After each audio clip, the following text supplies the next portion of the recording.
రాజస్థాన్కి పోదాం. రాజస్థాన్ అంటే ఏడాది రాష్ట్రం కదా, ఇక ఇప్పుడు అంత దుబ్బ రాష్ట్రం అయిపోయింది. ఆడ తుఫాన్ వచ్చిందట కాదు, మనుషులు గాలినే గిర్ర తిరిగిరట.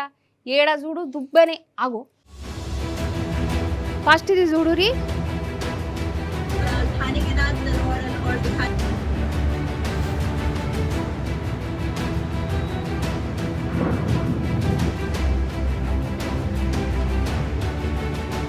ఇది చూస్తుంటే ఏదో సినిమా కోసం గ్రాఫిక్స్లా తీసిర్రో లేకుంటే ఏ వీడియోనో అనిపిస్తున్నది కదా.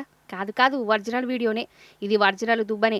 రాజస్థాన్లో తుఫాన్ వచ్చింది. తుఫాను అది కూడా వరద తుఫాను కాదు, ఉష్కే తుఫాను. శనివారం నాడు పగటిలి పెద్ద పెద్ద గాడుపులు వచ్చినాయి. మందినే మీదికి ఎగరగొట్టే తీర్లు వచ్చినాయట. ఇక అసలే అది ఎడారి రాష్ట్రమా.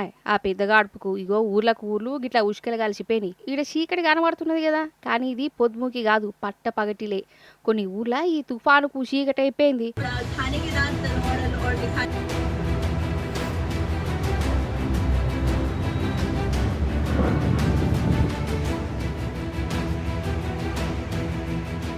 ఇక ఈ దిక్మాల తుఫాన్ చేయబట్టి జనం అవస్థలు చూడాలి. ఎక్కడోళ్ళు అక్కడనే ఆగిపోయారు. బస్సులు, బండ్లు, కార్లు, గీర్లు అన్ని బందే. రైళ్లు, విమానాలు కూడా బంద్ పెట్టిరు. ఇక తుఫాన్ ఒక్కటి సరిపోతలేదని పెద్ద వాహనాలు కూడా పడ్డాయి. వల్ల నరకం అంటే ఎట్లుంటుందో చూసిరు రాజస్థాన్ వాళ్ళు.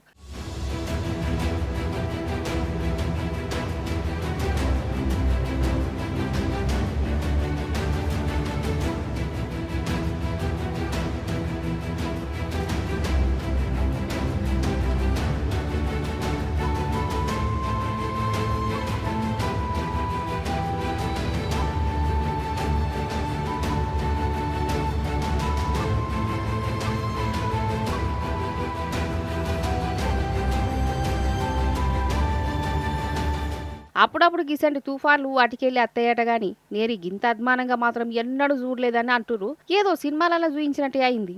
ఇక భూమి మీద నూకలు జరిగిపోయినాయని చాలా మంది డిసైడ్ అయిపోయారట ఈ తుఫాను చూసి. చూరాదురి టీవీలో చూస్తుంటేనే ఎట్లా గజ్జుమంటున్నదో మనకు. అసంటిది అక్కడ ఊళ్ళకు ఇంకెట్లా అనిపించాలి కదా.